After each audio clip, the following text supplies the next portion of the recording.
ಪ್ರಿಯ ದೇವಿ ನೀನು, ಈ ತನುವ ಪ್ರಾಣ ನೀನು, ಬಾಳಲ್ಲಿ ನೆಮ್ಮದಿ ನಿನ್ನಿಂದ ಕಂಡೆನು.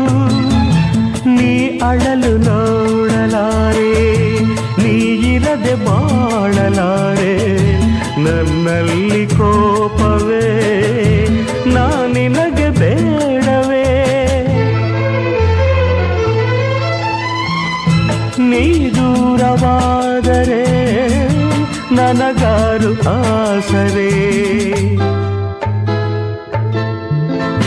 ನೆರಳನ್ನು ಕಾಣದ ಲತೆಯಂತೆ, ಬಿಸಿಲಿಗೆ ಬಾಡಿದ ಹೂವಂತೆ, ಸೋತಿದೆ ಈ ಮೊಗವೇಕೆ, ಏನು ನಿನ್ನ ಚಿಂತೆ, ಹೇಳೆ ನನ್ನ ಕಾಂತೆ, ಏನು ನಿನ್ನ ಚಿಂತೆ.